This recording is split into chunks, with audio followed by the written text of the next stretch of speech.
I hope y'all are doing well. Oh, so for those of you wondering why I'm all over the map even more so than normal, I actually tallied up the last 2.5 months, and I have discovered that I have driven over 4,000 miles in 9 weeks, flown another 2,000. I've hit 3 states, 8 different cities. And then I wonder why I go to the gym and I feel like garbage. You just feel awful after doing that much travel. You just become garbage. Hey, Teresa, Celtic Grandma, Loretta, what's going on? Oh shit, that's whoa, buddy. I have a red light. That guy almost rear-ended me. That would have been an interesting live stream. Hey Scott, how are you? Hey Dan.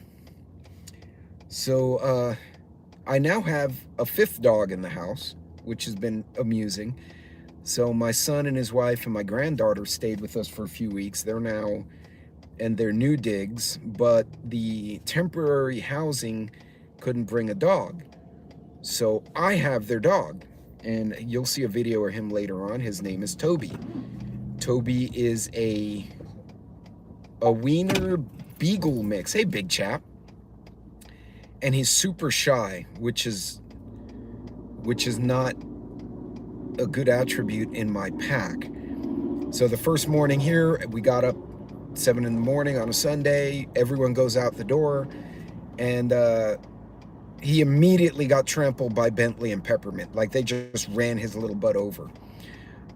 This has been an ongoing. Oh, hey, Regional Sky Girl. Hey, I'm here packing for my move, listening but can only randomly respond. No worries. And folks, hey, Jason, some of my chat is gibberish, and then some of it comes up clear. So if I don't respond to something, I'm not ignoring you. It's YouTube playing games with me today. But yeah, over 4,000 miles in 9-ish weeks, 10 weeks. Not including a 2,000 mile round trip flight. So yeah, I feel like garbage. Like it all hit me this last weekend and troll. But yeah, so in any case, now I have a fifth dog, and he's super shy. He's getting better though, because the corgis are very friendly, and so he wouldn't come out of his crate.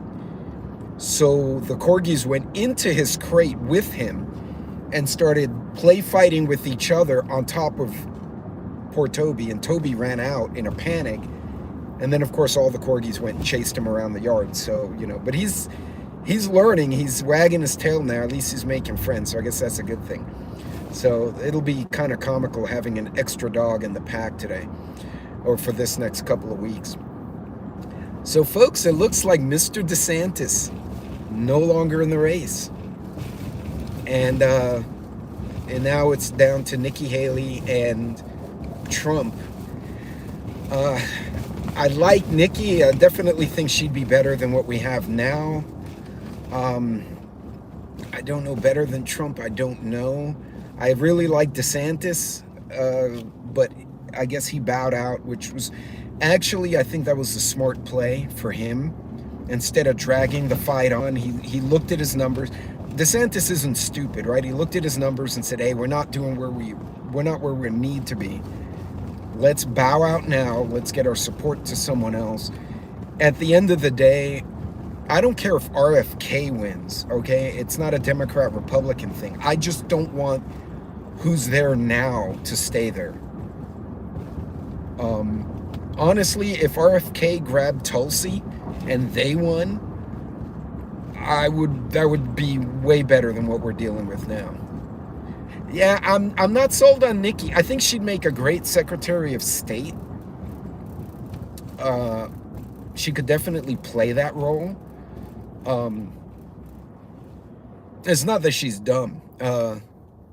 I don't mind Kennedy. I think Kennedy, I want to hear more about him. And what bothers me, they're trying to indict Trump.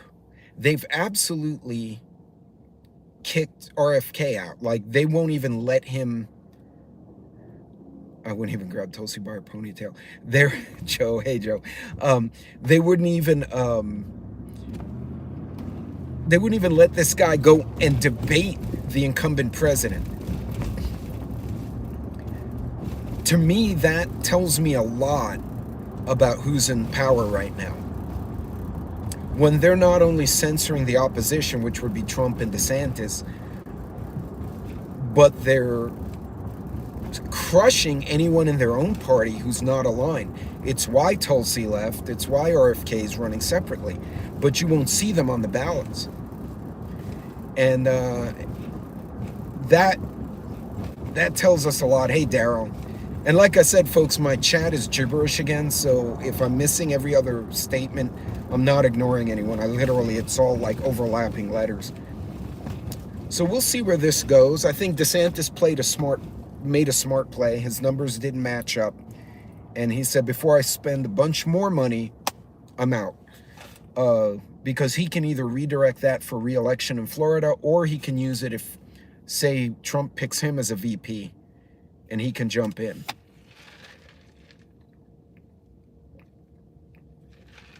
Regional Sky Girl, to my knowledge, he did not get Secret Service protection. Neither did Vivek. And what surprised me, I know some of you guys weren't fans of Vivek, but he wound up speaking to a retired FBI agent who actually told him, it was on camera, was like, you really need to upgrade your security for your own sake. And so apparently Vivek, because he's a business guy, was able to get like some really high-end corporate security types to run his security. Now, he's no longer in the race, obviously, but it's interesting. Last time we had an election, the Republicans beat each other up all the way to Election Day. And right now, they're starting to not do that. They're starting to drop out if the numbers don't work. I suspect Haley will drop, unless we get a big surprise in New Hampshire where she pops out with a bunch of numbers. I think she's going to drop too. And then it's going to be interesting, because if they indict Trump on some goofy charge somewhere, and again, whether you like him or not is, that's fine.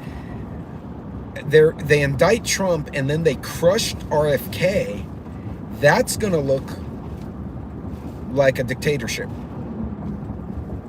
And how's that going to pan out?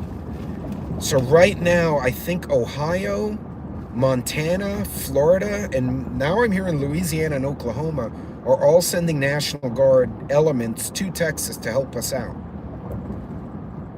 That's going to be interesting, because the National Guard is actually turning. I don't think there'll be an election. Daryl, that's the part I'm afraid to say out loud, because I'm afraid that could be what happens. And that would, hey B, I can't see what it is, shoot. I'm not sold that things are leveled out. Like, something's wrong. And I'm hoping I'm wrong. Maybe I'm just misreading something, but I'm concerned about that as well.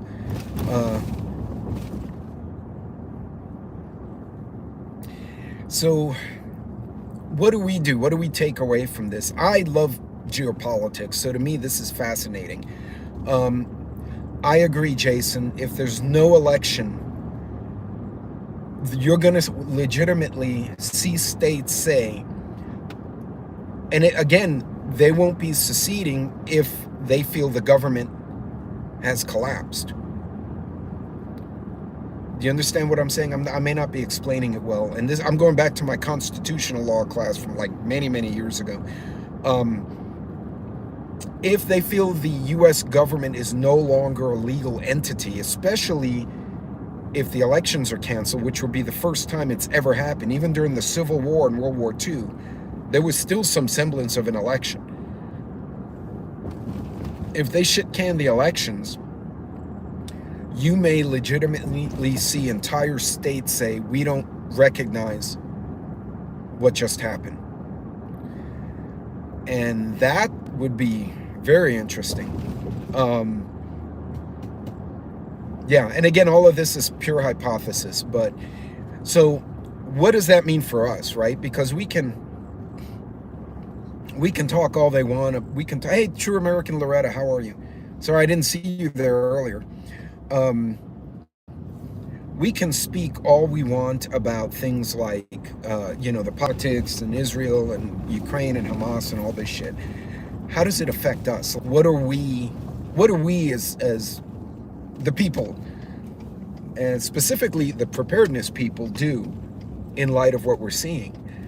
Well, to me, now's the time to be calm. Now's the time to have common sense in what you do.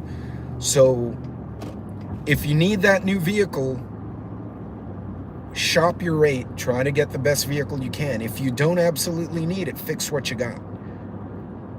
Hey, Pilgrim and Chap, I'm missing people are popping up randomly in my chat here. Also, budget everything if you can. Pay down any debt. Be really smart about how you do it. And I try not to be hyperbolic.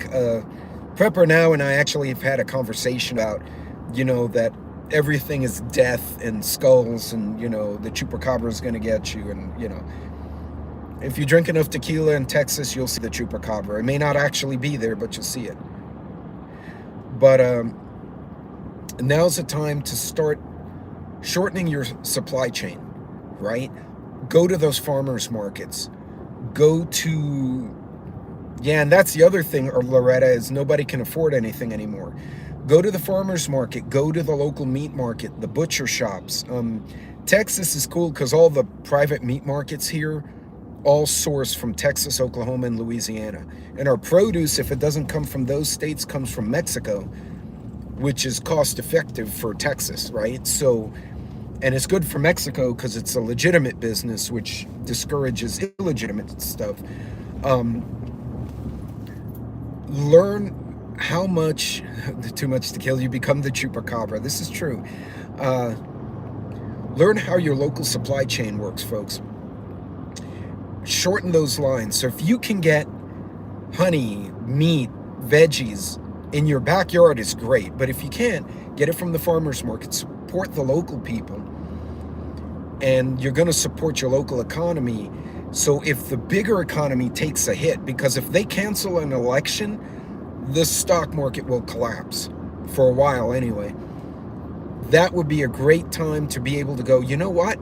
I'm not going to go to Walmart because everyone's going to be there fighting. I'm going to go to, such and such butcher because I know he gets his meat from this ranch that's 20 miles away, and I'll go there. So,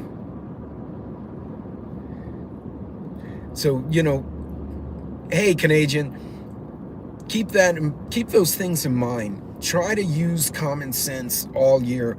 And it's hard because there's so much weird news that it's frustrating. It absolutely is frustrating because you're trying to understand what the hell is going to happen next, and you really can't. And if they cancel election, I believe it'd be a catalyst. It could be, Pilgrim. And honestly, that concerns me. Right now, we have Washington telling the Texas National Guard, we will charge you if you don't obey. But the Border Patrol is saying, no, we agree with what they're doing because we're understaffed because of you anyway. So we're not going to touch this. Border Patrol Union is on board with the National Guard. And so now what? And so what we're seeing, actually, they just reported this morning that that big caravan they reported last week has broken up.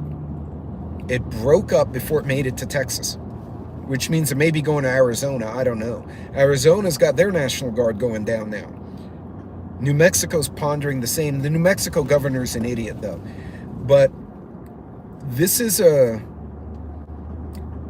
it's getting really interesting. So what do we take away is we need to make sure our supply chains are short if we can do so. Budget your stuff, budget your shopping, your time. Budgeting your personal time and effort is super important. A lot of people think budgeting money, which is important. Budget your time and your effort. Budget your space in your house. Make sure you have your ducks in a row. You want to prepare to have options if something happens. And if not, no harm, no foul, you organized your house, right? But anyway, folks, I just want to leave you with that. Don't get too freaked out with these people falling in and out of the election, because I honestly think by the end of this month, we're going to see a consolidation on the Republican side. What I want to see is, are they going to continue to shut down RFK on the Democratic side? Why are they so afraid of Robert F. Kennedy? What is it that he's bringing to the table that freaks out the people in charge, that they would crush their own possible candidate? So it makes you wonder. It makes you wonder. Well, anyway, folks, look, take your time today. Be safe on the road wherever you're going. As I said at the beginning of this video, I clocked 4,200 miles and 1,500 flying, 2,000 flying in 10 weeks, and I absolutely feel like garbage. So I'm going to call this one short, but I will be putting up my news this evening, so I will see you guys then. You guys be safe, be careful out there, and remember, shop for the best deals. Save the money, save the effort, save the gas. 2024 is going to be about being smart. You guys be careful out there.